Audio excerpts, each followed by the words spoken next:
സ്വാഭാവികമായിട്ട് പണ്ട് നമ്മളൊരു അധ്യാപനം കണ്ട് നമ്മൾ ആരും പറയണ്ട തന്നെ കാലോട്ട് വന്നിരിക്കും. പോട്ടെ, എൻ്റെ ഈ എൻ്റെ ഞാൻ പറഞ്ഞ അധ്യാപകൻ എൻ്റെ സുഹൃത്താണ്. അവൻ സത്യസായി ബാബയ്ക്ക് കൊയിലാണ്ടി അടുത്ത് നന്ദി എന്നൊരു സ്ഥലത്ത് ഒരു റെസിഡൻഷ്യൽ സ്കൂളുണ്ട്. ബ്രില്യൻ സ്റ്റുഡൻസ് ആണ്. അവിടെ പഠിപ്പിക്കാൻ പോയി. അപ്പോൾ അവൻ എന്ത് പറഞ്ഞത്, നമ്മളൊന്നും പഠിപ്പിക്കേണ്ട മാഷേ, അവരൊക്കെ ആ ടെക്സ്റ്റൊക്കെ അവരെന്നോ റെഫർ ചെയ്ത് കഴിഞ്ഞു.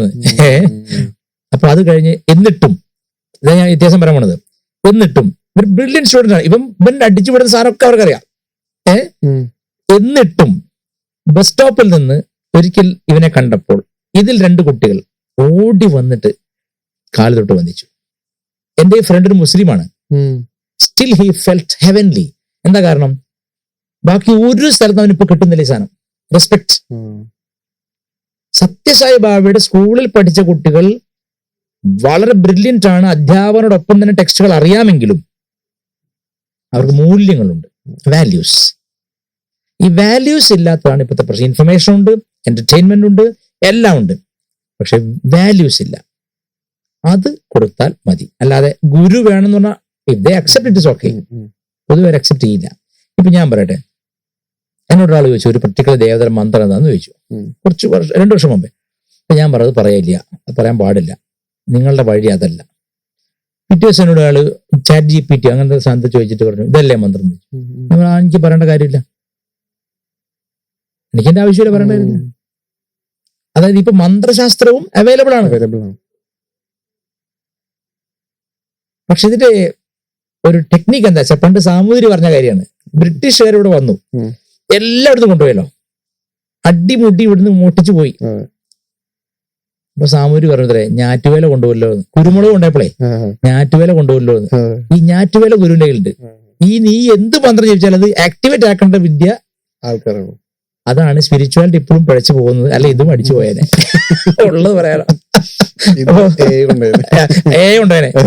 എക്ക് ഒരിക്കലും ഈ cannot activate that particular thing in you. Only a master can do it. തെളിഞ്ഞു നിൽക്കുന്ന ദീപത്തിൽ നിന്നേ മറ്റൊരു ദീപം കത്തിക്കാൻ പറ്റുള്ളൂ. ഒരു ദീപത്തിന്റെ ചിത്രമാണ് AI. അവിടെ നിങ്ങളുടെ ചെരാത് കൊണ്ടുവച്ച് 10,000 കൊള്ളിൽ കത്താമുള്ളത്. സോ ദാറ്റ് അതെന്താ പറയാ, എന്നൊരു വാക്ക് പറയല്ലോ, ബൈക്ക് കിക്ക് സ്റ്റാർട്ട് ചെയ്യുമ്പോൾ എന്താ സംഭവിക്കുന്നത്? ബൈക്ക് കിക്ക് സ്റ്റാർട്ട് ചെയ്യുമ്പോഴേ ഒരു സാധനം പോലെ എന്താ പറയാ, ignition. That ignition is given by the master, who has already got ignited by his master. So this is a parampara. It cannot be ignited by a dead soul. A dead soul is not a dead person. A walking person can still be a dead soul because he has not ignited that maximum potentiality of the spirit. അത് നേടിയ ഒരാളെ സംബന്ധിച്ച് അയാളുടെ സാമീപ്യം തന്നെ ആത്മീയമായിട്ട് ത്വരയുണ്ടാക്കും. ഒന്നും പറയണ്ട, തൊടണ്ട, ജസ്റ്റ് ബൈ ദ പ്രസൻസ്. ആ പ്രസൻസ് നിങ്ങൾക്ക് ആർട്ടിഫിഷ്യലി ക്രിയേറ്റ് ചെയ്യാൻ പറ്റാത്തതുകൊണ്ട് മാത്രമാണ് ഇന്നും സ്പിരിച്വാലിറ്റിക്ക് ഡിമാൻഡ് ഉള്ളത്. അല്ലെ പിള്ളേർ അത് നോക്കി പോടാന്ന് പറയും, പോടാ സ്വാമി എന്ന് പറയും. So this is it. ഞാൻ പറഞ്ഞു, ഞാൻ കട്ടിങ് ഇറ്റ് ഷോർട്ട്. കാരണം കുട്ടികൾക്ക് ഗൈഡൻസ് ആവശ്യമുണ്ട്. അവർ ഗുരുവാണെന്നൊക്കെ പറഞ്ഞു പോയി അവർ നമ്മളെ പിടിച്ചിട്ട് എരുമയാക്കി വിടും. കുട്ടികൾ guidance, they should get it handy. അപ്പോൾ നമ്മൾ അതുകൊണ്ട് നമ്മളിപ്പോ ഈ പുതിയ മാർഗങ്ങൾ ഉപയോഗിക്കും. ഇൻസ്റ്റാഗ്രാമിലൂടെയും ഫേസ്ബുക്കിലൂടെയും. ഫേസ്ബുക്ക് അമ്മമാരെന്ന് അവർ പറയുന്നത്, പിള്ളേര് ഇൻസ്റ്റാഗ്രാമാണ് അവർക്ക് വേണ്ടത്. അല്ലെങ്കിൽ അതിലും പുതിയ വരുന്നതിലൂടെ സ്പിരിച്വാലിറ്റി മാർക്കറ്റ് ചെയ്തേ പറ്റും. എന്താ കാര്യം, ഈ വാല്യൂസ് അവർക്ക് റീച്ച് ചെയ്യണം. എന്തുകൊണ്ട് നിങ്ങളുടെ അച്ഛന്റെ പാദം നിങ്ങൾ തൊടണം, നിങ്ങളുടെ അമ്മയുടെ പാദം നിങ്ങൾ തൊടണം, നിങ്ങൾ എന്തുകൊണ്ട് അമ്മയോട് മര്യാദ ആസരണമായിട്ട് പെരുമാറണം എന്നൊക്കെയുള്ള വാല്യൂസ് ഇല്ലെങ്കിൽ ഇൻഫർടൈൻമെന്റ് രാക്ഷസന്മാര് അവരെ പോലും അവഹേളിക്കുന്ന രീതിയിലേക്ക് പോകും. കാരണം അമ്മ ഒരു ഇന്നവിറ്റബിൾ പാർട്ടല്ല. അമ്മ ഇല്ലെങ്കിലും കുഴപ്പമില്ല എന്ന് വിചാരിക്കുന്ന കുട്ടികളുണ്ട്. അത് കുറച്ച് കഴിയുമ്പം വലിയൊരു രാക്ഷസ രീതിയിലേക്ക് പോകും. അത് വരാതിരിക്കാൻ വാല്യൂസ് ഇപ്പൊ പുതിയ രീതിയിൽ ഇപ്പൊ കൊടുക്കണം അവർക്ക്. എൻ്റെ ഒരു സുഹൃത്ത്, പേര് ഞാൻ പറയില്ല, അയാൾ വലിയൊരു ഡയറക്ടറൊക്കെയാണ്. അയാളൊരു ഷോർട്ട് ഫിലിം ഇറക്കി ഹിന്ദു മതം പഠിപ്പിക്കാൻ. അത് കണ്ടിട്ട് 2 കുട്ടികൾ മതം മാറിയതാകട്ടെ, ക്രിസ്ത്യാനികളാകട്ടെ. നിങ്ങള് കുട്ടികളെ വളരെ തീരെ വില കുറച്ച് കണ്ടത്. നമ്മൾ 60 കൊല്ലം കൊണ്ട് പഠിച്ച കാര്യം അവർ 6 മാസം കൊണ്ട് പഠിക്കുന്നുണ്ട്. അപ്പോ അവരുടെ അടുത്ത് പോയിട്ട് മുത്തശ്ശ എന്തിനാണ് തുളസിത്തറയിൽ വെള്ളമൊഴിക്കുന്നത്, ആ രീതിയിലുള്ള പഴയ മൗഗ്ലി സാധനമൊക്കെ ആയിട്ട് വന്നു കഴിഞ്ഞാൽ കുട്ടികൾ മതം മാറിപ്പോകും. നമ്മൾ കുറച്ചുകൂടെ അവരുടെ തല മനസ്സിലാക്കണം. ഭയങ്കര എന്താ പറയാ, അവന്മാർക്ക് ഒരു ഇതുമില്ലാത്ത ടൈപ്പാണ്. വണ്ടിയിൽ ബ്രേക്കും വേണ്ട, ക്ലച്ചും വേണ്ട, ആക്സിലേറ്റർ മാത്രം പറയുന്ന ടീമാണ്. അവരുടെ അടുത്താണ് പോയിട്ട്. അപ്പം അങ്ങനെയുള്ള എനിക്ക് ഇത്രേ ഉള്ളൂ. ഹിന്ദു മതത്തിൽ പ്രത്യേകിച്ച് ഒരു ഉപകാരം നിങ്ങൾ ചെയ്യേണ്ട. ഗുരുക്കന്മാരോട് പറയണേ, നിങ്ങൾ പഠിപ്പിക്കുന്നത് നിന്ന് മാറ്റിയാൽ മതി. കാരണം നിങ്ങളെ പഠിപ്പിക്കൽ കാരണം ആളുകൾ വെറുത്തു പോകുന്നുണ്ട്. പിന്നെ അനാവശ്യ സയൻസ് പറയാം. ഒരാൾ പറഞ്ഞാണ് ക്ഷേത്രത്തിൽ പോകുന്നത് എന്തിനാണ്, അപ്പൊ എന്തുകൊണ്ട് ആണുങ്ങൾ ഷർട്ട് ഊരിക്കയറുന്നു, പെണ്ണുങ്ങൾ എന്തുകൊണ്ട് ബ്ലൗസ് ഊരുന്നില്ല? മൂപ്പര് മറുപടി പറഞ്ഞത്, ക്ഷേത്രത്തിന്റെ വിഗ്രഹത്തിൽ നിന്ന് ഒരു ചൈതന്യം ഒഴുകി പുറത്തേക്ക് വരുന്നുണ്ട്. പുരുഷന്മാർക്ക് അത് നെഞ്ചിലടിക്കണം, അവർ ഷർട്ട് ഊരണം. സ്ത്രീകൾക്ക് അത് തലയിലാണ്. അതുകൊണ്ട് അവര് ഈ ജാതി സയൻസ് പറഞ്ഞാൽ ഉള്ളവരും അമ്പലത്തിൽ പോവില്ല. ഞാൻ അപ്പോൾ അവള് ചോദിച്ചു, വരുന്ന സാധനം എന്താണ്? ചൈതന്യാണ് അല്ലെ? ആ ചൈതന്യത്തിന് ഈ 1 മില്ലിമീറ്റർ വലുപ്പമില്ലാത്ത ഷർട്ട് തുളച്ചു പോകാൻ പറ്റില്ലേ? നെഞ്ചും കൂടി തുളച്ചു പോവാ. ഏത് ഈ ചൈതന്യത്തിന് നെഞ്ചിന്റെ സ്കെൽറ്റൻ തുളച്ചു പോവാ. ഈ ഷർട്ട് തുളയ്ക്കാൻ പറ്റില്ല, അത് ഊരണം. ഷർട്ട് ഊരിട്ട് ക്ഷേത്രത്തിൽ പോകുന്നത് വേറെയാണ് കാരണം. അത് അങ്ങനെ പറഞ്ഞാൽ വിശ്വസിക്കാൻ അരിച്ചു ഇവരെ തരുന്ന അറിയോ? സയൻസ്, സൂഡോ സയൻസ് ആണ് ഏറ്റവും വലിയ പ്രശ്നം. ഹിന്ദുക്കൾ ഇന്ന് അനുഭവിക്കുന്ന ഏറ്റവും വലിയ പ്രശ്നം. ശിവലിംഗത്തിൽ നിന്ന് ഇങ്ങനെയാണ് ഊർജം വരുന്നത്, ഇങ്ങനെ മറ്റേ ഇങ്ങനെയൊക്കെ പറഞ്ഞിട്ട് ആൾക്കാരെ ഭ്രാന്ത് പിടിപ്പിക്കുകയാണ്. നിങ്ങൾ നിങ്ങളുടെ മകനെയോ മകളെയോ അല്പം നിർബന്ധിച്ചിട്ടാണെങ്കിലും വെറുതെ രാവിലെ ഒന്ന് കുളിച്ച് ക്ഷേത്രത്തിൽ പോകാൻ വേണ്ടിയിട്ട് ഒന്ന് കൂടെ പോകും. ഒരു സയൻസും പഠിപ്പിക്കണ്ട, അവർക്ക് താനേ സെൻസ് ചെയ്യാൻ പറ്റും. അവിടെ ഉണ്ടാകുന്ന എനർജി ഷിഫ്റ്റ് മനസ്സിലാവും. വടക്കുന്നാഥ ക്ഷേത്രത്തിൽ ഒരാൾ 4:15 എത്തിച്ചേരാണ് പുലർച്ചെ. അഭിഷേകം കാണുകയാണ്. രാമനെ തൊഴുണ്ട്, രാമനുണ്ടല്ലോ, അവിടെയൊക്കെ തൊഴുത മുറപ്രകാരം തൊഴുത് ഇങ്ങനെ വന്നു കഴിഞ്ഞാൽ ഒരു 10 ദിവസം കൊണ്ട് അവൻ ഫോൺ മാറ്റി വയ്ക്കും. ആ എനർജിക്ക് വേണ്ടി അവൻ 1 മണിക്കൂറെങ്കിലും ചെലവഴിക്കും. നാച്ചുറലാണത്. നിങ്ങൾ ആകെ ചെയ്യേണ്ടതൊക്കെ അഗസ്ത്യരും ശങ്കരാചാര്യരും വശിഷ്ഠം ചെയ്തു വെച്ചിട്ടുണ്ട്. പുതിയ ഗുരുക്കന്മാരെ ഇടപെടാഞ്ഞാൽ മതി. അവരെ ക്ഷേത്രത്തിൽ ഒന്ന് കൊണ്ടുപോയാൽ മതി. ആ പ്രസൻസ് അവരിൽ എനർജി ഷിഫ്റ്റ് അവർക്ക് മനസ്സിലാവും. ഈ ഫോണിൽ കളിക്കുമ്പോഴോ കമ്പ്യൂട്ടറിൽ കളിക്കുമ്പോഴോ വീട്ടിലിരിക്കുമ്പോഴോ ഉള്ള എനർജി എല്ലാം അമ്പലത്തിൽ നിന്ന് മനസ്സിലാവും. അത് ചെയ്യില്ല. പകരം ഈ പറഞ്ഞ പോലെ മുത്തശ്ശ മറ്റേ തുളസിധരി എന്തിനാണ്? തുളസിധര ബീറ്റ കണങ്ങൾ എന്തിനാ? ഇവർക്ക് ഒന്നാമത് ഒരു ഫിസിക്സ് പരീക്ഷ പാസ്സായിട്ടില്ല 10ാം ക്ലാസ്സിൽ. ഇവരാണ് സിനിമ എടുത്തിട്ട് ഹിന്ദുമതം പഠിപ്പിക്കുക. ദയവ് ചെയ്തിട്ട് നിങ്ങൾ സയൻസ് പറയരുത്. ഞാൻ ഈ കണ്ട ഞാൻ സയൻസിലൊക്കെ വളരെ വീക്കായിരുന്നു സ്കൂൾ പഠിക്കുമ്പോൾ. ഒന്നാമത് എനിക്ക് കാലിത്തീറ്റ ബീത്തീറ്റ ഒന്നും മനസ്സിലാത്ത ആളാണ്. അപ്പൊ സ്കൂളിൽ ഒരു കഷ്ടിച്ച് പാസ്സായതാണ്. പാസ്സായി അത്യാവശ്യം നല്ല മാർക്കുണ്ട്. അത് എന്തോ ഈശ്വരാടാശം. പക്ഷേ എനിക്കൊരു ചുണ്ണാമ്പ് അതിലറിയില്ല. ഈ മറ്റേ സാധനം പീരിയോഡിക് ടേബിൾ കണ്ടാൽ തന്നെ ഞെട്ടിപ്പോ.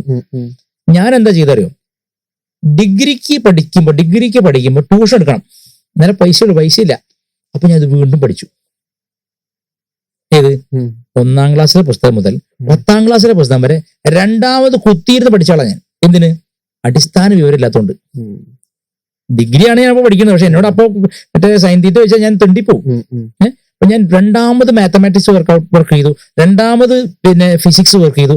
പിന്നെ അവൈലബിൾ ആയിട്ടുള്ള കാൾ സേഗൻ, അന്നത്തെ എന്റെയൊക്കെ ഏറ്റവും വലിയ ഹീറോ ആണ് കാൾ സേഗന്റെ ഷോ വരും ടിവിയിൽ. അത് ഇത് കുത്തിയിരുന്ന ഒരു അക്ഷരം മനസ്സിലായില്ലെങ്കിൽ അമേരിക്കൻ ഇംഗ്ലീഷ് പറയണം എങ്കിലും ഫുൾ ഇരുന്ന് കേൾക്കും. എന്താ വെച്ചാൽ എങ്ങനെ പ്രപഞ്ചം ഉണ്ടായി. കാൾ സേഗൻ പറഞ്ഞ കാര്യം. Carl Sagan one of the noted and most respected scientist world over. He is no more.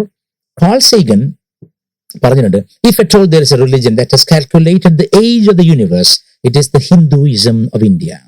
അദ്ദേഹം പറഞ്ഞ വാക്കാണ്. ആരാണ്? ലോകം വരുന്ന കോസ്മോളജിസ്റ്റ് ആണല്ലോ. അയാൾ എന്ത് പറഞ്ഞു? ലോകത്തിന്റെ പ്രായം, പ്രപഞ്ചത്തിന്റെ പ്രായം ഒരു മതം കണക്കൂട്ടിയിട്ടുണ്ടെങ്കിൽ അത് ഏകദേശം ഏറ്റവും ശരിയായത് ഹിന്ദുക്കളുടെ കണക്കാണെന്ന്. ആ കാൾസേകം പറഞ്ഞിട്ട് നിങ്ങൾ സിനിമ പിടിക്കാതിരുന്നത് അയ്യപ്പൻ പുലിപ്പാൽ കൊണ്ടുവന്നതിന്റെ സയൻസ് നിങ്ങൾ പറയണ്ട പ്ലീസ്. ശബരിമലയ്ക്ക് 2 പേര് പോകണം, ഇല്ലാണ്ടാക്കരുത്. അപ്പൊ അതുകൊണ്ട് ജെൻസിക്ക് വേണ്ടെന്നറിയോ? അവരുടെ കാൾസേഗനെ പരിചയപ്പെടുത്തുക. കോസ്മോസ് വായിച്ചിട്ടുണ്ടോ ചോദിക്കുക, ഇല്ലെങ്കിൽ വായിക്കാൻ പറയാ. അതിൽ അദ്ദേഹം വിശദമായിട്ട് എഴുതി വെച്ചിട്ടുണ്ട് ഹിന്ദു മതത്തിന്റെ മഹത്വം. നമ്മൾ പൈസ കൊടുത്ത് പറയിപ്പിച്ചല്ലോ.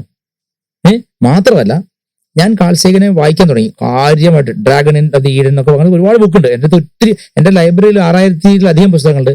അതിലൊരു വലിയ ശതമാനം കോസ്മോളജിയെ പറ്റിയിട്ടും ഫിസിക്സിനെ പറ്റിയിട്ടുമാണ്. അതുപോലെ നടരാജന്റെ നൃത്തം, അതിനെപ്പറ്റി ഫ്രിഡ്ജോഫ് കാപ്ര നൊബേൽ ലോറിറ്റ് ആണ്. അദ്ദേഹം എഴുതിയ ദ ടാവോ ഫിസിക്സ് എന്ന പുസ്തകത്തിൽ വ്യക്തമായി നടരാജ നൃത്തം കോസ്മോളജി ആണ് എന്നാണ് സ്ഥാപിച്ചിട്ടുണ്ട്. പിന്നെ ഞാൻ പറയണോ? ഇവിടെ 10ാം ക്ലാസ് പാസ്സാവാത്ത ആള് പറയണോ? അതിനാവശ്യമില്ല. അപ്പൊ അത്തരം പുസ്തകങ്ങൾ വായിക്കാൻ പ്രേരിപ്പിക്കാം, അല്ലെങ്കിൽ അതിന് ഡിജിറ്റൽ കോപ്പി കൊടുക്കാം, അല്ലെങ്കിൽ അത്തരം വിഷ്വൽസ് കൊടുക്കാം, അതിനെ പറ്റിയുള്ള ഡോക്യുമെന്ററീസ് കൊടുക്കാം. ഇതൊക്കെ ചെയ്താലേ ഉള്ളൂ വളരെ. അപ്പൊ അവർക്ക് ഗുരുക്കന്മാർ എന്ന് പറഞ്ഞാൽ നമ്മൾ ഇന്ന് ചിന്തിക്കുന്ന രീതിയിലല്ല വേണ്ടത്. അവരുടെ ഗുരു എന്ന് പറഞ്ഞാൽ ഈ സാധനമാണ്, ഈ ഫോൺ അല്ലെങ്കിൽ ആ മറ്റേ ലാപ്ടോപ്പ്, അതാണ് അവർ ഗുരു. അതിൽ ഈ സാധനം എത്തിക്കാനുള്ള ശ്രമം നടത്തിയാൽ മതി. നമ്മൾ പോയിട്ട് പഠിപ്പിച്ചാൽ നമ്മളെ അവർ വെറുത്തിട്ടേ പോകുള്ളൂ. അല്ല, ചൂസ് ചെയ്യപ്പെട്ട് പ്രപഞ്ചം തിരഞ്ഞെടുത്ത ഒരാളെ കൊണ്ടെത്തന്നാൽ ഞാൻ തള്ളിവിടില്ല. ഞാനായിട്ട് പോയിട്ട് അയ്യോ വരൂ വേ രാജാവേ മന്ത്രം തരാം അല്ലെങ്കിൽ വേദം പഠിക്കൂ, ഞാൻ ആരോടും പറയാറില്ല. വേണ്ടോ വന്ന് പഠിച്ചോളൂ. അപ്പൊ വരുന്നവനെ നിരാശനാക്കാതെ അവന് കൊടുക്കാനുള്ള ചില വിദ്യ നമ്മുടെ അടുത്തുണ്ട്. അവനൊന്ന് സർപ്രൈസ് ചെയ്യിക്കണല്ലോ. ഇപ്പത്തെ പിള്ളേർ സർപ്രൈസ് ആവില്ല. എന്താ പറയുക, ഫുൾ ടൈം ഇതിലാ. ഇപ്പൊ ഞാൻ ചോദിക്കട്ടെ, ഇപ്പത്തെ ഒരു പയ്യൻ, ഒരു 10-20 വയസ്സുള്ള ഒരു പയ്യൻ, 18 വയസ്സുള്ള പയ്യൻ കല്യാണം കഴിച്ചാൽ അവന് സെക്സ് ആസ്വദിക്കാൻ പറ്റില്ല. ഒന്നാമത് അവന് പോൺ ഫിലിം കണ്ടാലേ ഈ സാധനം റെഡിയാവുള്ളൂ. കാരണം എല്ലാം ഇതിൽ അവൈലബിൾ ആണ്. അപ്പൊ അവന് ഭാവനയില്ല. മുമ്പിലൊരു മനുഷ്യനെ കിട്ടിയാൽ അല്ലെ ഒരു സ്ത്രീയെ കണ്ടാൽ അവളിൽ കാമമില്ല. അവളിൽ നിന്ന് കാമം ഉണ്ടാവണ്ടേ, ആ കാമം ഉണ്ടാവുന്നില്ല. അതുകൊണ്ട് ഇനിയുള്ള കാലത്തൊന്നും കുടുംബ ബന്ധങ്ങൾ ഉണ്ടാവില്ല. കാരണം വെച്ചാൽ ഓവറായിട്ട് ഫോൺ കാണുന്നവരാണ്. അത് കണ്ടാലേ ഉള്ള അവർക്ക് ഒരു സെക്ഷൽ എറാവസൽ ഉണ്ടാവുള്ളൂ. അവർക്ക് പിന്നെ എങ്ങനെ കുണ്ടലി കൊണ്ടുവരാ, നമ്മൾ വേറെ കാര്യമാണ്, അതിൽ ഡീപ്പാ പറയണം. ഈ ലിംഗം ഉദ്ധരിക്കണേ തന്നെ അവർക്ക് ഈ സാധനം മുഴുവൻ കാണണം. അങ്ങനത്തെ ഒരു ജനറേഷനോട് പോയിട്ട് നിങ്ങൾ കുണ്ടലിന് കൊണ്ട് തരാറ് പോടാവരെ അവര്. അതുകൊണ്ട് ജനറേഷൻ ഷിഫ്റ്റ് മനസ്സിലാക്കുക, കാലഘട്ടം മാറി. അപ്പം ഇതൊക്കെ അവർക്ക് അവൈലബിൾ ആക്കണം. സ്പിരിച്വൽ ഇൻഫർമേഷൻ ദയവ് ചെയ്തിട്ട് മലയാളത്തിലുള്ള ഒരു സംവിധായകനും സ്പിരിച്വൽ പടം എടുക്കരുത്. ആരും എന്നാലും പറഞ്ഞിട്ടു സ്റ്റീവൻ സ്പിൽബർഗ് രാമായണത്തിന് പിന്മാറി, മറ്റുള്ള ജീവൻ. ഞാൻ പറഞ്ഞു എന്റെ ദൈവമേ, സ്റ്റീവൻ സ്പിൽബർഗ് അതിന് സ്റ്റാൻഡേർഡ് ഉണ്ടാവും, ആള് പഠിക്കും. ഇവൻ രാമായണം കണ്ടിട്ടില്ലാത്തവനായിട്ട് സംവിധാനം ചെയ്യാൻ പോണത്. പിന്നെ നമ്മൾ പണ്ട് ദൂരദർശനിലെ രാവണൻ അമ്പ ചെയ്യുന്നു, അത് രണ്ടും നടുക്കൂടി പൂത്തിരി, അതൊക്കെ നമ്മളെ ഭയങ്കര സംഭവം. അത് ഞാൻ അന്ന് ഈ അമ്പും തമ്മിൽ മുട്ടിക്കാൻ ഇവർക്ക് ഇത്ര ഒന്നില്ലേ, ഈ അമ്പും തമ്മിൽ കിസ് ചെയ്ത് മരിച്ചു പോകണം അവിടെ. അപ്പൊ അങ്ങനത്തെ ഒന്നും ഇനി എടുക്കരുത്. ഇനി അങ്ങനത്തെ എന്നോടൊരാൾ പറഞ്ഞു കഴിഞ്ഞ സമയം ഞാൻ ഞെട്ടിപ്പോയി. 90s ഈ അയോധ്യ വിഷയം കത്തി നിൽക്കുമ്പോ രാജീവ് ഗാന്ധി ടിവിയിൽ രാമായണവും മഹാഭാരതം ഇട്ടു. ഹിന്ദുക്കൾ ഹാപ്പി എന്ത് രാജീവ് ഗാന്ധി ഇട്ടല്ലോ. അപ്പൊ എന്നോടൊരാള്, സ്വാമി ആ പഴയ മഹാഭാരതം ഇടാൻ മോദിജിയോട് പറയണമെന്ന്. ഉള്ള കുട്ടികളും കൂടി ഇതിൽ നിന്ന് പോകും.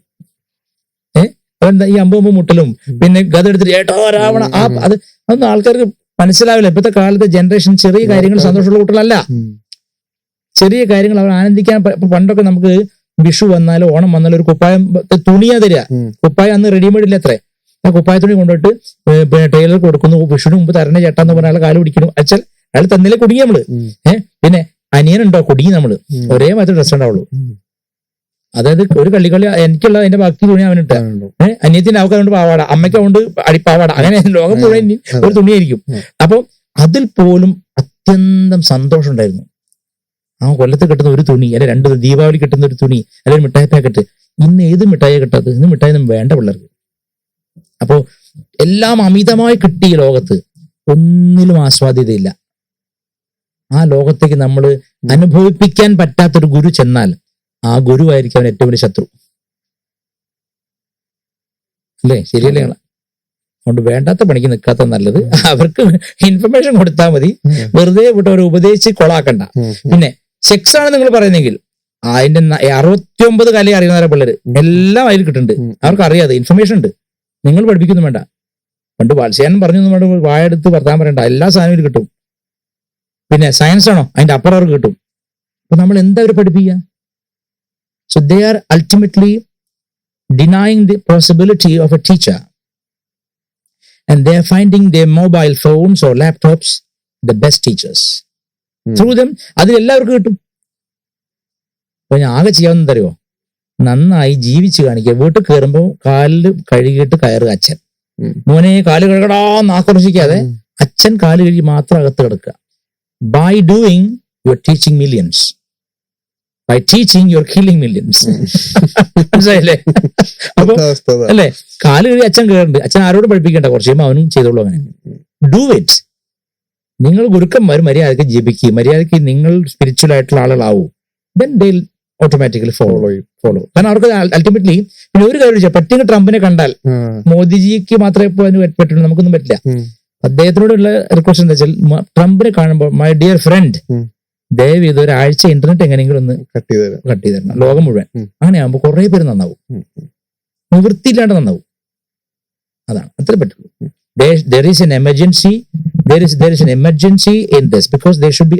ഇന്ദിരാഗാന്ധി ചെയ്തില്ലേ എമർജൻസി ഡിക്ലെയർ ചെയ്തില്ലേ, അതുപോലെ ഇന്റർനെറ്റ് എമർജൻസി ഡിക്ലെയർ ചെയ്യണം. ഹൈ പ്രൈസ് കൊടുത്താൽ മാത്രം കിട്ടുന്ന രീതിയിൽ ആക്കിയില്ലെങ്കിൽ ശങ്കരാചാര്യർ വന്ന് പഠിപ്പിച്ചാലും കുട്ടികൾ കേൾക്കില്ല. അതുകൊണ്ട് വെറുതെ ഞാൻ റിസ്ക് എടുക്കാറില്ല. ദിലീപ് ഒരു സിനിമയിൽ പറഞ്ഞിട്ട് ഈ തെറ്റാല് വെച്ചിട്ട് ചെക്കനെ അടിക്കാൻ പോകുമ്പോൾ ആ ബുദ്ധിയിലെ ചെക്കനെ പറഞ്ഞു കൊടുക്കുന്നത്. അതുപോലെ എനിക്ക് പറയാനുള്ളൂ, നിങ്ങൾ ആരെങ്കിലും പറഞ്ഞു കൊടുത്താൽ ഞാൻ പറഞ്ഞു കൊടുക്കുന്നില്ല. അതുകൊണ്ട് വിഷമമുണ്ടാകും. കാരണം നമ്മൾ വളർന്ന തലമുറ കഷ്ടപ്പെട്ട തലമുറയാണ്. നമ്മൾ എല്ലാം കിട്ടുന്ന ആൾക്കാരോട് പറഞ്ഞാൽ അവർ നമ്മളെ കളിയാക്കുള്ളൂ. നമ്മളെ കഷ്ടപ്പെട്ട് പറഞ്ഞവരോ ചുമ്മാ തള്ളുക എന്ന് പറയും. നമ്മൾ പറയാം പണ്ട് നമ്മൾ തുടങ്ങിയ അപ്പൊ തന്നെ അവർക്ക് തള്ളി മറിക്കുക. നമ്മൾ അനുഭവിച്ച കാര്യം അവർക്ക് തമാശയാണ്. അങ്ങനെ ജനതയിൽ എന്ത് പറയാനാ? ഞാൻ പട്ടിണി കിടന്നിട്ടുണ്ട്, ഞാൻ ആഹാരം വേണ്ട പോയിട്ടുണ്ട്, ഫീസ് അടയ്ക്കാൻ പറ്റിയിട്ടില്ല എന്നൊക്കെ പറഞ്ഞാൽ അവർ തമാശ. അവർക്കറിയില്ല, പഞ്ഞത്തിന്റെ ലോകം അവർക്കറിയില്ല. അവരോട് എന്ത് പറയാനാണ്? So better we have to find solution so that ഇങ്ങനത്തെ കാര്യങ്ങളൊക്കെ അവർ ഒരു താല്പര്യം വായനയിലൊക്കെ വന്നാൽ ഓട്ടോമാറ്റിക്കലി അവർ ഇതിലേക്ക് വന്നോളും. വന്നില്ലെങ്കിൽ ആർക്കും ഒരു ചെയ്തല്ല, വരാത്ത നല്ലത്. അതുകൊണ്ട് ജൻസിയെ നന്നാക്കാൻ വേണ്ടി ഒരു വഴിയൊന്നും ആരും പ്രയോഗിക്കേണ്ട. പറ്റുമെങ്കിൽ നിങ്ങളുടെ കുടുംബക്ഷേത്രത്തിൽ എങ്കിലും അവരെ കൊണ്ട് തൊഴുവിക്കാനുള്ള ഒരു മര്യാദ കാണിക്കുക. അപ്പൊ മെല്ലെ മെല്ലെ മെല്ലെ ആ എനർജി ഷിഫ്റ്റ് അവർക്ക് മനസ്സിലാവല്ലോ. റൂമിന്റെ അകത്തിരിക്കുന്നതും അല്ലെങ്കിൽ ചുമ്മാ ഈ ഫോണിൽ കളിക്കുന്നതും ഒരു ക്ഷേത്രത്തിൽ പോകുന്നുള്ള എനർജി ഡിഫറൻസ് മനസ്സിലാക്കി കഴിഞ്ഞാൽ നമ്മൾ പകുതി ജോലി കഴിഞ്ഞു. അത്രേ ഇപ്പൊ വഴിയുള്ളൂ. വേറൊക്കെ നമ്മളിപ്പോ അങ്ങ് എക്സ്പെക്ട് ചെയ്ത ഉത്തരമല്ല ഞാൻ പറയണത്. ഞാൻ പറയുന്ന ഉത്തരം എന്ന് പറഞ്ഞാൽ എന്റെ വ്യൂ പോയിന്റ് ആണ്. പക്ഷെ ഇത് അങ്ങനെ നടക്കുള്ളൂ. നോക്കിക്കോളൂ, നാളെ നിങ്ങൾ ഒരാളെ വിട്ട് വാ മോനെ നീ ഗായത്രി പറഞ്ഞാൽ നടക്കുന്ന കാര്യമില്ല. പിന്നെ ഇന്നത്തെ കുട്ടികൾക്ക് പണ്ട് നമ്മള് ഒരു പെൺകുട്ടിയെ കാണാൻ വേണ്ടിയിട്ട് എത്ര ശ്രമം നടത്തും. ഇപ്പൊ ഒരു പെൺകുട്ടി നാട്ടിൽ എവിടെയെങ്കിലും ഉണ്ട്, അല്ലെങ്കിൽ നമ്മുടെ ക്ലാസ് പഠിക്കുന്ന കുട്ടിയുടെ വീട് ഒരു 5 കിലോമീറ്റർ അപ്പുറമാണ്, നമ്മൾ വെറുതെ സൈക്കിൾ ഓടിച്ച് അതിലിങ്ങനെ. അപ്പൊ നമുക്ക് അവരോട് ഇന്ന് അങ്ങനെ ഓപ്പോസിറ്റ് സെക്സിനോട് താല്പര്യം ഇല്ല. ശ്രദ്ധിച്ചിട്ടുണ്ടോ? കുട്ടികൾക്ക് പലർക്കും വിവാഹം കഴിക്കണം അങ്ങനത്തെ ഇല്ല. എന്താ കാരണം? They perfectly know another human being can't entertain me as much as the internet does. Internet ചെയ്യുന്ന പോലെ എന്നെ എന്റർടൈൻ ചെയ്യാൻ ലോകത്തൊന്നിനും കഴിയില്ലെന്ന ചിന്തയിലാണ് അവർ ജീവിക്കുന്നത്. അപ്പൊ അവർക്ക് ഒരു പെൺകുട്ടി എത്ര സുന്ദരിയാണെങ്കിലും അവൾ ഒരു ദിവസം വിളിക്കാതിരുന്ന ബോഡി പുല്ലുകൊണ്ട് വേറെ അടുത്തേക്ക് പോകും. Digitally available. അതാണ് എല്ലാം അവൈലബിൾ. അയ്യോ ഒരു ഇത് പറഞ്ഞെന്ന് വെച്ചാല് ഈ ഡോൾസ് പോലത്തെ ആളുകൾ, ആളുകൾ വന്നിട്ട് നമ്മൾ എന്തൊക്കെയാണോ സെക്ഷലി ഡിമാൻഡ് ചെയ്യുന്നത് അതൊക്കെ അവർ ചെയ്തു തരും. അങ്ങനത്തെ ആപ്പുകളുണ്ട്. They are ultimately ഒരു devilish society-യാണ്. അതായത് they are discarding the entire human race for this. Internet third world നേഷൻസിനെ നശിപ്പിക്കാൻ ഉണ്ടാക്കിയെന്ന് പറഞ്ഞാൽ തെറ്റില്ല. അമേരിക്കയിൽ ആർക്കും ഇങ്ങനത്തെ ഫോണുകളില്ല. നമ്മളുടെ ഒരു വീട്ടിൽ 6 ഫോണാണ്. അമേരിക്ക ആണല്ലോ ഇതിനൊക്കെ വലിയ ആള്. ചൈന, അവിടെ ഇതുപോലെ ഇത്ര അവൈലബിൾ ആയ ഇന്റർനെറ്റ്. നശിപ്പിക്കാൻ ഉദ്ദേശിക്കുന്ന രാജ്യത്തിലേക്കാണ് ഇവർ എന്റർടൈൻമെന്റ് ഫ്ലഡ് ചെയ്യുന്നത്. ഒരു വാർഫെയർ ആണെന്ന് ഞാൻ പറയുന്നത്. Internet is a warfare, a mode of warfare. Internet ഗുണങ്ങളുണ്ട്, ഇല്ലെന്ന് ഒരുപാട് ഗുണങ്ങളുണ്ട്. പക്ഷേ ഇത് 10ാം ക്ലാസ് 5ാം ക്ലാസ് പഠിക്കുന്ന പിള്ളേരെ വരെ കയ്യിലുണ്ട്. ഇന്നലെ ഞാൻ മാക്സിൽ ഒരു തുണി എടുക്കാൻ പോയപ്പോ അവിടെ ഒരു കുഞ്ഞു വാവ, ഒരു അച്ഛന്റെ തോളത്തേക്ക് വാവ ഫോണിലാണ് കളിക്കുന്നത്. ആ കുട്ടി എന്താവും? ഞാനോണ്ട് ഒരു കാര്യം ചെയ്യാൻ കേട്ടോ, അത് ഫലിക്കുമല്ലോ എന്നുള്ള വേറെ വിഷയം. കൊച്ചു കുഞ്ഞുങ്ങളെ കണ്ടാൽ ഞാൻ മനസ്സുകൊണ്ട് രാമരാമ ഈ കുഞ്ഞ് നല്ല ഒരു കുട്ടിയായിട്ട് വരണേ എന്ന് പ്രാർത്ഥിക്കും. മനസ്സുകൊണ്ട് തൊടാനോ പിടിക്കാനോ പോലെ പണി കിട്ടും. മോളെ എന്നൊരു തലോടി കഴിഞ്ഞാൽ പിന്നെ അത് പീഡന കേസാവും. അതുകൊണ്ട് തൊടു പിടിക്കുന്നു വേണ്ട, നമ്മൾ നെഞ്ചത്ത് കഴിച്ച് പ്രാർത്ഥിക്കുക. ഒരു കുഞ്ഞിനെ കാണുമ്പോൾ ആ കുഞ്ഞ് റെസ്പോൺസിബിൾ ആയിട്ട് വളരട്ടെ, സ്നേഹമുള്ള ആളായിട്ട് വരട്ടെ എന്നൊക്കെ വിചാരിക്കണം. മനസ്സ് ഞാൻ വിചാരിക്കണം നല്ല ശുഭാശംസ മാത്രമാണത്. നടക്കുമല്ലോ നമുക്കറിയില്ല. ഇന്നലെ ഈ കുട്ടി കണ്ടു ഞാൻ ചോദിച്ചാൽ ആ കൊച്ചിന്റെ കണ്ണെന്താവും, നല്ലത് വരണേ. ഒരു തെരുവുനായി ഓടിപ്പോകുമ്പോൾ ഞാൻ വിചാരിക്കും അമ്മ ഭഗവതി അതിന് ആഹാരം കിട്ടണേ, ഒരിക്കലും ആരും ഉപദ്രവിക്കല്ലേ എന്ന് പ്രാർത്ഥിക്കുക. അതേ എനിക്ക് പറ്റുള്ളൂ. അപ്പൊ അത്ര ഡിപ്ലോറബിൾ ആയിട്ടുള്ള ഒരാളുടെ പേരാണ് ഗുരു ഇന്നത്തെ കാലത്ത്. അല്ലാതെ നിങ്ങൾ പറയുന്നത് പണ്ടത്തെ ഉഗ്ര മുനിയൊന്നും അല്ല. അത് അങ്ങനെ മുനിമാര് പറഞ്ഞാൽ ഇതെന്ത് കോമഡിയെന്ന് ചോദിക്കുന്ന കുട്ടികളാണുള്ളത്. അതുകൊണ്ട് let the curse upon humanity fall upon them in time, in due time. നമുക്കതിന് വെയിറ്റ് ചെയ്യാനേ പറ്റുള്ളൂ. ഈ കുട്ടികളൊക്കെ ഒരു പ്രത്യേക രീതിയിലാണ് പോകുന്നത്. അതുകൊണ്ട് എനിക്ക് ഒരു പ്രതീക്ഷയില്ല. കുറെ നേരം നമ്മൾ സംസാരിക്കുന്നു. നമുക്കൊന്ന് കൺക്ലൂഡ് ചെയ്യാം. Yes. എങ്ങനെയാണെന്ന് വെച്ച് കഴിഞ്ഞാൽ ഈ സല്യൂട്ട് ഭാരത് എന്ന് പറയുന്നത് ഒരു LMRKയുടെ ഒരു നേതൃത്വത്തിൽ ഉണ്ടാവുന്ന സംഭവമാണ്. അപ്പോ LMRKനെ പറ്റിയിട്ടും ആ ഒരു പ്രവർത്തന ശൈലിനെ പറ്റിയിട്ടൊക്കെ എന്താണ്? LMRK ഫോർ മീ, LMRK ഈ ലയൺ മയൂര റോയൽ കിങ്ഡം എന്ന് ഞാൻ കേട്ടിട്ട് ഉണ്ടായിരുന്നില്ല. സത്യം പറഞ്ഞാൽ എനിക്ക് അറിയില്ലായിരുന്നു. അപ്പൊ ആ സമയത്ത് തത്വമയി എന്ന് പറഞ്ഞിട്ടൊരു ന്യൂസ് ഉണ്ട്, മറ്റേ ഒരു അദ്ദേഹം രാജേഷ് പിള്ളായി സാറിന്റെ. അദ്ദേഹം എന്നെ വിളിച്ച് തിരുവനന്തപുരത്ത് ഇന്റർവ്യൂ എടുത്തപ്പോൾ ഒരാൾ, എനിക്ക് അറിയില്ല ഈ LMRK പറ്റി. ഞാൻ ഓട്ടോമാറ്റിക്കലി പറഞ്ഞു ഇനി വരാൻ പോകുന്ന മുരുകന്റെ ഒരു യുഗമാണ്. സേനാപതി ഉറങ്ങാതിരിക്കുന്നു, ആ സേനാപതിയുടെ ആരാധന കൂടി വരും. ഈ ക്രിസ്ത്യാനിറ്റി കൂടുതൽ ഫോക്കസ് ചെയ്യുന്നത് ഈ മുരുകനെയാണ് തമിഴ്നാട്ടിൽ. അതുകൊണ്ട് മുരുകന്റെ ആരാധന ഉയർന്നു വരുന്നതോടുകൂടി ഈ മതപരിവർത്തന ശക്തികൾ ക്ഷയിക്കും എന്നൊക്കെ ഞാൻ അന്ന് പറഞ്ഞിരുന്നു, without even knowing that there is an organization like LMRK. But എന്തൊരു അത്ഭുതം എന്ന് വെച്ചാൽ ആ ഇന്റർവ്യൂ കഴിഞ്ഞിട്ട് ഏതാനും മാസങ്ങളോട്ട് കഴിഞ്ഞപ്പോൾ LMRK എന്ന് രാജേഷിനെ വിളിക്കുകയാണ്, ഇന്ന സ്ഥലത്താണ് വിളിക്കുന്നത്. LMRK എന്താണത്? ഇങ്ങനെ ഒരു മുരുകന്റെ ഭക്തന്മാരുടെ. അപ്പൊ എന്റെ ചിന്ത, ഞങ്ങൾക്ക് നാട്ടിൽ തൈപ്പൂയ സംഘമുള്ള പോലെ ഒരു സംഘമാണെന്നാണ്. ഞങ്ങളുടെ നാട്ടിലുണ്ട് തൈപ്പൂയ കാവടി സംഘം, തൈപ്പൂയ സംഘമുണ്ട്, അങ്ങനെ എന്തോ ആണെന്ന് ഓർത്ത് ഞാൻ മുരുകൻ ഭക്തന്മാരുടെ സമ്മേളനം ഓർത്ത് ഞാൻ കുറച്ച് തിരുപ്പൂഴൊക്കെ പാടാന്ന് ഓർത്തവരാണ് ഞാൻ പോകുന്നത്. വന്നപ്പോ എന്നോട് 10 മിനിറ്റ് സംസാരിക്കാമെന്ന് പറഞ്ഞിരുന്നില്ല, കാരണം അവർക്ക് നോട്ടീസിലുണ്ടായിരുന്നു ഒരുപാട് ഗസ്റ്റ് ഉള്ളതുകൊണ്ട്.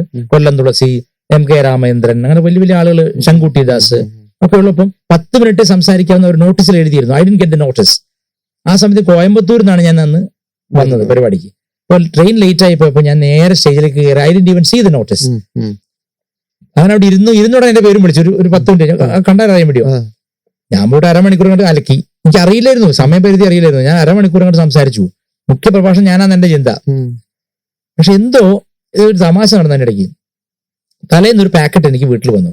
ഞാൻ ഓർഡർ ചെയ്യാത്തൊരു തുണി, ഒരു ഇതുപോലത്തെ ഒരു കുർത്ത ഞാൻ ഓർഡർ ചെയ്തിട്ടുണ്ട്. ഞാൻ മിന്ത്രയിൽ നിന്ന് വന്നിരിക്കുന്നത്. അപ്പൊ ഞാനല്ല ഓർഡർ ചെയ്ത്, വൈഫ് ഓർഡർ ചെയ്തിട്ടില്ല. എന്തോ എനിക്ക് എന്റെ പേരിലാണ് വന്നത്. ഞാൻ ആ പാക്കറ്റ് നോക്കിയപ്പോ അതിലൊരു മയിലിന്റെ നിറമുള്ള ഒരു ജുബ, ഒരു ടീഷർട്ട്, ഒരു കുർത്ത. അപ്പൊ അതൊരു നിമിത്തമായിട്ട് എടുത്തു. എന്റെ മുരുകന്റെ പരിപാടി നാളെ മയിലിന്റെ നിറമുള്ളിട്ട് പോകാന്ന് വെച്ചു. അങ്ങനെ ചെന്നപ്പോ അവിടെ രജിത്ജി ഉണ്ട്, അതുപോലെ ഒരു മയിലിന്റെ ഡ്രസ് ഇട്ടത്. അപ്പൊ എനിക്ക് ഭയങ്കര സന്തോഷം. അപ്പം സിങ്ക് ചെയ്തല്ലോ.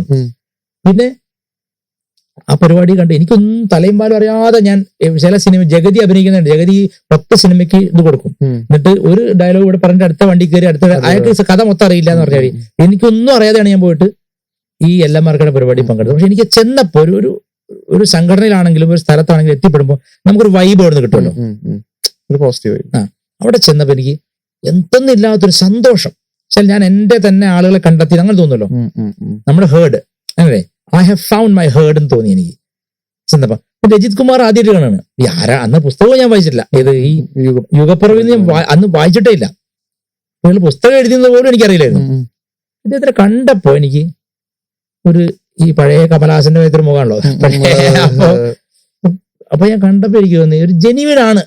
നമുക്കൊരാളെ പെട്ടെന്ന് വൈബ് കിട്ടുമല്ലോ. വെരി ജെന്യുവൻ പേഴ്സണാലിറ്റി എന്ന് എനിക്ക് തോന്നി. കൈ കൊടുക്കും, നമുക്ക് ടച്ച് ചെയ്യുമ്പോൾ നമുക്ക് തോന്നുമല്ലോ.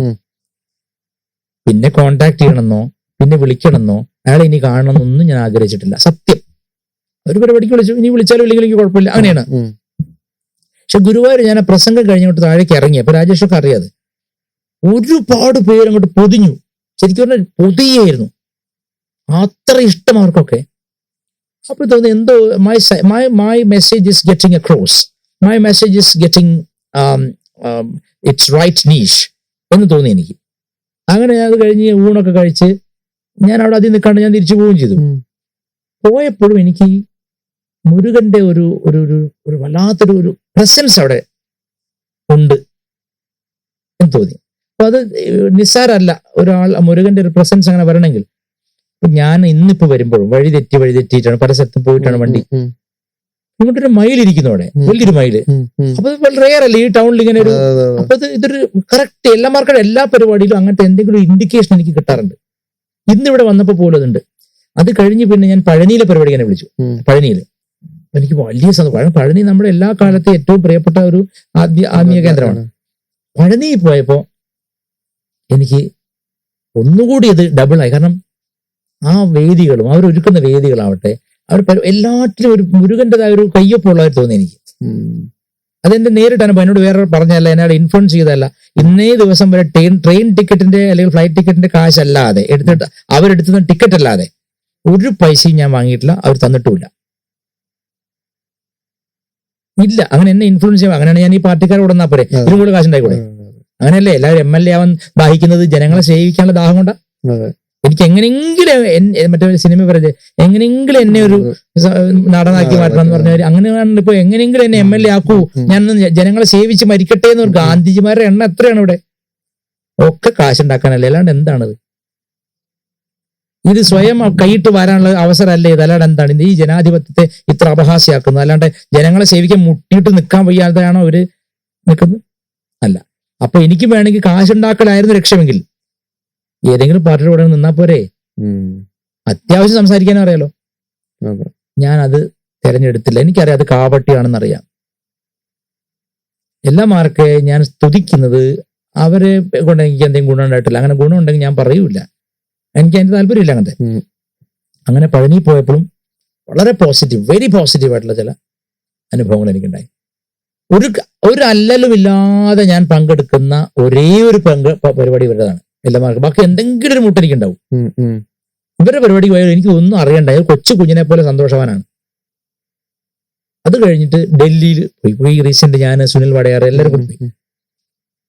വളരെ ഹാപ്പിയാണ് ഞാൻ. അതാണ് എനിക്ക് അവരുടെ പരിപാടി പങ്കെടുക്കുക. എന്റെ വീട്ടിൽ ഞാനൊരു ഫംഗ്ഷൻ വെക്കണ പോലെയാണ് എപ്പോഴും. അത് തൃശ്ശൂർ ഇദ്ദേഹത്തിന്റെ വീട്ടിൽ ഞാൻ പോയപ്പോഴും അദ്ദേഹത്തിന്റെ പ്രത്യേകത ഞാൻ കണ്ടത് ഈ പോസ് ചെയ്യുക അല്ലെങ്കിൽ എന്താ പറയാ താൻ എന്തോ അല്ലാത്തതാണെന്ന് ഭാവിക്കുക അങ്ങനൊന്നുമില്ല. വളരെ നാച്ചുറൽ ആയിട്ടൊരു മനുഷ്യൻ. അതാണ് എനിക്ക് ഇഷ്ടപ്പെട്ടത്. എട്ടിച്ചമയ്ക്കലൊന്നുമില്ലാതെ അതുകൊണ്ട് എനിക്ക് വലിയ ഇഷ്ടമാണ് അയാൾ എന്താണ് മുരുകനാക്ക് ദർശനം കൊടുത്തോ എന്തെങ്കിലും പറഞ്ഞോ അതൊന്നും എനിക്കറിയില്ല.